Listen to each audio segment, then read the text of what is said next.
Welcome to Ashgabat, a city you've never heard of, in a country you've never heard of. The country is called Turkmenistan, and you've never heard of it because it's only existed for a little while.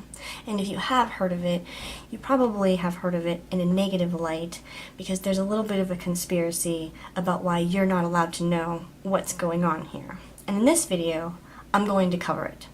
I believe that this city and this country have access to multiple sources of free energy.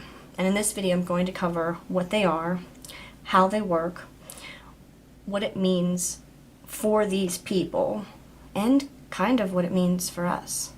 Are you ready? This is a massive piece of equipment within the city. The people are told that this is an indoor Ferris wheel. And, by all accounts, it looks just like that. And it functions as that too. Except almost nobody goes to ride it. And I believe that it's actually a free energy harvester hiding in plain sight. Also, that's not the Star of David. That's 8 points, and it represents the 8 gates into paradise. And the person who made this, the president of the country who designed this, wanted 8 gates of paradise for his constituents. And the more I learn about the country, the more it seems like he wanted quite a lot for his constituents, considering he gave them access to all of this free energy. So, you might ask, why, Daphne, do you think that this is more than just a Ferris wheel? Well, let me tell you a couple things about a Ferris wheel. The whole entire point of it is for you to be able to see the ride. You know, the perspective changes as you go up, then you come back down, and you get to see things.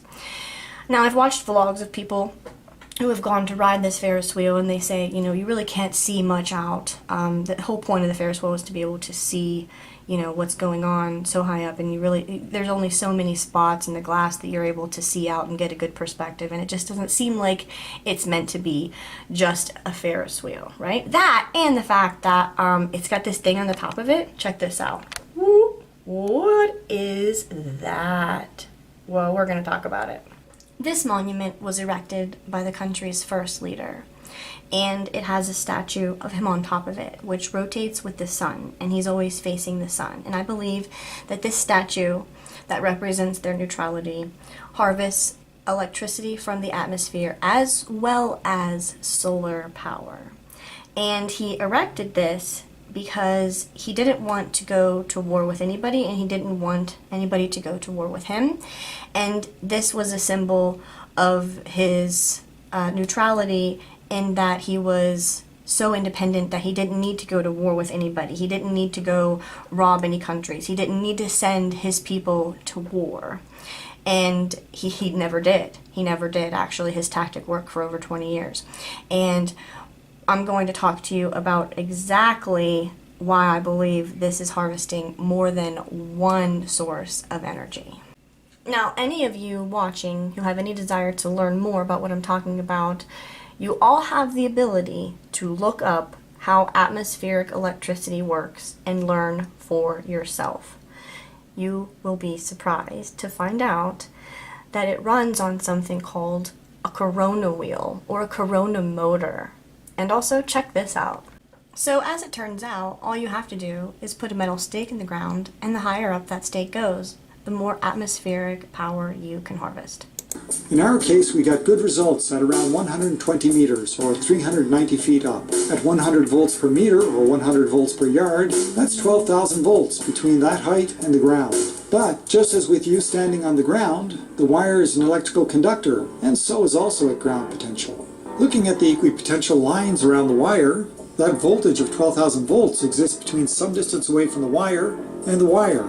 You can see that the equipotential lines are closest together at the top of the wire. This means the attraction is strongest there, and electrons make their way upward in the wire.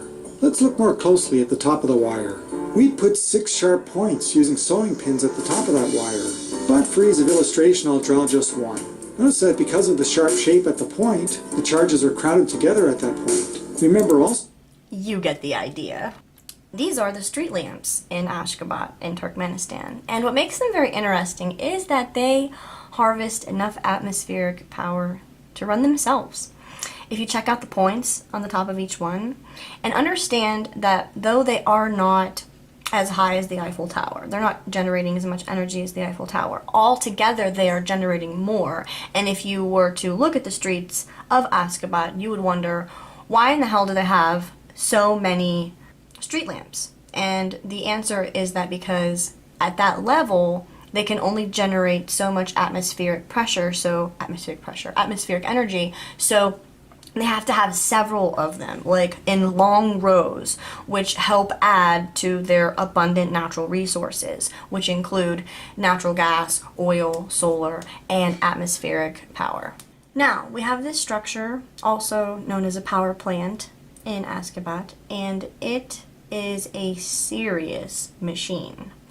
If you look at the dome and the points on all of the towers, actually all of the other domes around the big dome, you understand that this is a source of what is known as Antiquitech. And if you watch John Levi's videos, you know exactly what I'm talking about. They are harvesting a massive amount of energy right here. And they share it with their people. Their people only pay 10% income tax. Their people get free electricity, free gas, and they only pay, I think, 2 cents per liter of gasoline. So they get their natural gas for free, they get their electricity for free, and they only pay 10% income tax. And they get to live near structures that look like this, and they get even better. This is more than just what it looks like. It's not just a building or a bank or a hotel. This is Antiquitech, and if you notice the points at the top and all of the gold leaves, these are not just for decoration. Those points are not just for decoration. Those are harvesting energy. At nighttime, the city comes to life and shows off all of their many sources of free power. Yes, they do. And people wonder why the town looks like a ghost town in the middle of the day, but the truth is that it's a lot like Las Vegas. It's really hot. It's in the middle of the desert. It's so hot in the day that they don't really go out and do much, so it looks like a ghost town and people think, it's so creepy. Oh, it's North Korea. It's so creepy. There's nobody there. But there are people there, and they come out just like they do in Las Vegas and enjoy their abundant, beautiful, free energy and lights, and they have a pretty active nightlife. And this being just one more example of them flexing their beautiful, beautiful power and their skills. This is the Tower of Independence, which indicates that they will never go to war with any country because they have all of the resources that they need, that they are completely an independent people and an independent culture, and they do not have Coca-Cola or McDonald's. This is what's known as their wedding building. This is where their people go to get married. And it's also an enormous solar power collector. It is fantastic. And the people chilling by the pool here, they're really enjoying all the water that's been brought into the middle of the desert. We're going to talk about why this town, this city, this country has brought so much water in. Now, as we've discussed with the domes and the towers and the atmospheric energy, what you can come to understand from this photo is that this is a power plant, and the ponds around it are not for appearance. This is not landscaping, this is not decor, this is not feng shui. These are cooling ponds for this power plant. And you will notice, if you look through enough pictures of Ashgabat through Turkmenistan, that there is a distinct difference between the fountains and the beautiful lakes that they've made for appearances and the dirty, kind of dingy water that is their cooling ponds. And they normally exist around these very large power plants that are passed off as mosques or palaces or just maybe sometimes even banks. They're passed off as sometimes hotels. They're passed off as a lot of things. What they're saying the building isn't exactly what the building is, and people think that this is just for decor. You know, these things that exist on top of this building are just for decor. These domes around here, this is just for decor. The separation between the dirty water and the clean water, that's just for decor. Alright, again, we have here what looks like a type of mosque, a type of religious building, and it's a power plant. It's got all the signs of a power plant, and it even is surrounded by, yep, you see it, cooling ponds, right there. Now you'll notice that everything is done in white marble, and that is because the president that started this country imported all of this white marble from Italy because it keeps the inside of the buildings cool out there in the desert, so they have to use even less of their wonderful free energy. And also, again, notice the point at the top of the building. That isn't just decoration. This is the city's stadium, and people that visit this in the daytime, people, vloggers with their camera, especially if they're tourists from America, they'll upload videos to YouTube and say like, oh, there's nobody here, and everything's so clean, and nobody's ever been here, and this is all fake, and this is all staged. But the truth is that 90% of the population is employed by the government, and they do a lot of cleaning and upkeeping, and that's their job. And I explained to you why they aren't out in the daytime. They have a lot of nightlife because it's so hot in the daytime. They're in the desert. And I want everybody to take note to the points on pretty much every pillar on this building. It has a very nice, distinct point going all the way around. All the points are there. Very interesting. And yes, it does look very desolate in the daytime. It does, absolutely. But there are plenty of pictures of them using it at nighttime. Looks pretty fucking lively to me. Looks pretty prosperous to me. In fact, that's their whole philosophy, is to be prosperous and healthy and peaceful. And they're not, protesting or breaking windows. No, they're cleaning windows. They're building things. They've built this since 1991. They've built this since some of you were born. What have you accomplished? When he's been accomplishing this. Just looking at this makes me feel like a loser. I can't even believe someone has accomplished something this amazing. And they're harvesting free energy and they're giving it to their people. That's pretty incredible. Now, when we take a really good look at this picture of Ashgabat at nighttime, and we see it lit up kind of like Las Vegas, I want you to notice in the back where there are these consistent lights. This is a walkway. This is I believe it's 8 kilometers, don't quote me on that, but I believe it's an 8 kilometer long walkway for the people to enjoy for their health. Again, the country does do so much with free energy. They have so much money. They're so prosperous that they don't have to profit off of illness. They don't have to profit off of poverty. They don't have poverty. Like, people that go there from America that vlog, they're like, where are all the people? What do you mean? The vagrants? The homeless people? The rioters? Is that what you're talking about? Because they don't exist there. The country has no crime, no poverty, no homeless people. Okay, again, this is one of the presidential buildings, and you'll notice that the buildings with the gold domes that are doing a lot of the power making, the fountains and the ponds in front of them are a little bit dingy. They're definitely not just for decor. They're being used as cooling ponds.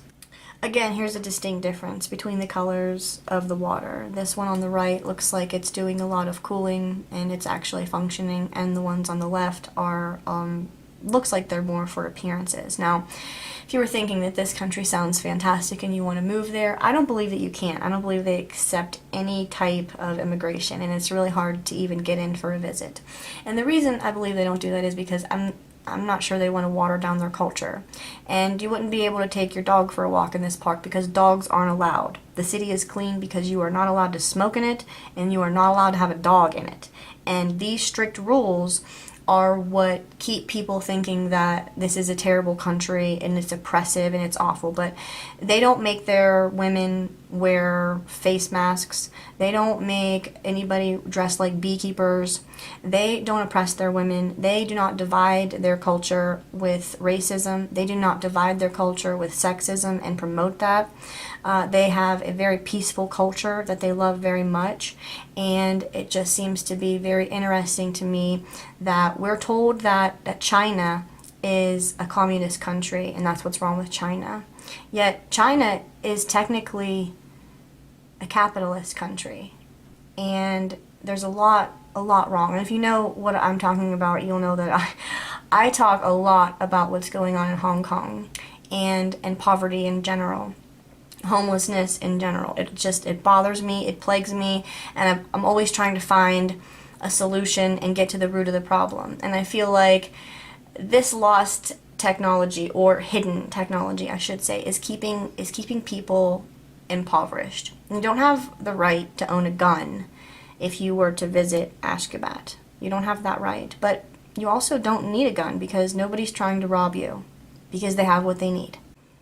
And I guess the moral of the story is you can be a peaceful nation and not go to war with other nations if you are independent with your resources, like Turkmenistan is. And I guess another moral of the story is you can have a really nice fucking city if people follow just a few basic, simple rules. I'm not alone. A lot of people think that maybe, just maybe, this formation isn't natural. Welcome to Venezuela, where you are told this is a mountain. Now, if you believe that, I have a bridge to sell you. No, wait, I have an eye cream to sell you. I definitely have an eye cream to sell you. But this is not a mountain. And if you think that this is a mountain, you need to rub your eyes very hard and blink twice, and then look again. Because if you look closely, you will see that this has evenly spaced fountains and what looks to be red brickwork. And for it to be so perfectly angular, so completely symmetrical, I literally cannot believe that this is a natural formation. And for it to be called a mountain is an insult to my intelligence. And anybody out there who thinks this might be natural, reconsider this. Even if this were a mesa from a large old tree that has been manipulated in some way, I want you to answer me how it has been manipulated in this way. What kind of tool, what kind of enormous machinery would have been used to manipulate this gigantic tree stump into what I think is a castle? Now, my personal opinion is that this is like the remains of a very, very large building. And for it to be perfectly flat on top, perfectly angular, and for all of these cutouts down here to be completely symmetrical, these are very, very big signs that this is not natural. And I know a lot of my fellow flat earthers out there will say that this is just one of those tree stumps. It's just one of those tree stumps, Daphne. It's just a tree stump. But oh no. There are intricacies to this formation that you do not understand, that you cannot see from here, and that you have to dig deep into. And then also consider that that can't be part of a tree, and it also can be part of a natural mountain. And then you have to reconsider what it could be part of, which is some sort of enormous temple or castle, or maybe even fortress. I'm not exactly sure. I don't know what it is. I'm actually only saying what I know it's not. I know it's not natural. And when people hike up to the highest, the highest mountain points of this particular, what I will call ruins, they find this, which is absolutely more evidence of ruins. This looks like, I don't know, melted building. You're told this is natural. You're told this is natural. There's no way in hell that this could be formed naturally. Also, someone is more than welcome to fact check me on this, but from my understanding, these particular springs, I don't know what they're scientifically identified as, but these particular waterfalls are considered the highest waterfalls, I think, in the world. There's no other natural waterfall that's this high. Which brings me to the point that this isn't natural. And that because there are no waterfalls that are that high, this isn't a natural waterfall that's that high either. This is an artificial waterfall that's that high. But people aren't recognizing the history that has gone into making this. At the top of what can be considered the mesa or the mountain, you will find these wonderful springs that you can just soak in. I don't know if they're hot springs, it might be, but They are springs, and you can just soak in them. And they're completely wonderful and untainted and natural, and from the high altitude, extremely pure. And I don't think that this is a coincidence. Not even a little bit. I think that these were part of this particular castle structure type.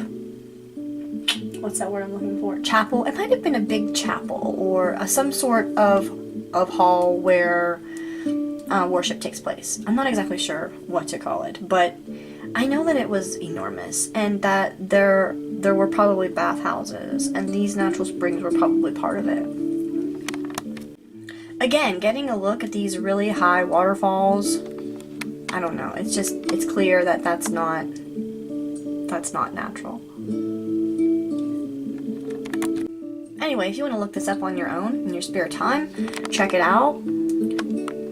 It's in Venezuela, and it just doesn't look natural to me. It looks more like the remains of something, and something extremely significant. And I wouldn't pin it down as a mud flood. I wouldn't pin it down as a mud fossil. I would just say it's remains. This is the remains of something extremely large and intricate and detailed. And a lot of people commented when I posted this on my community tab that this reminded them of red brick. As does it me. It does. It makes me feel like this was made. If you look closely, there's a lot of evidence that this is brickwork. Old fucking brickwork, but brickwork none the fucking less. And amazing, by the way. Absolutely amazing. Beautiful. Wow. I couldn't believe it when I first saw it because, well, my initial reaction was, I'm extremely angry that none of my middle school history teachers could have squeezed this into a lesson. Like, why wasn't this part of a fucking lesson? Why? Like, this is important. A lot of other things are too. You know, we didn't learn about half of the megalithic or monolithic structures around the world. By the age of 13, I think we should have learned those things, and we didn't. And this is just more proof that schooling isn't really about educating kids, it's about indoctrinating them to the 40-hour work week. It has nothing to do with educating them. It definitely has nothing to do with teaching them history, even if they attend a class that's called a history class. It will not be teaching them about this.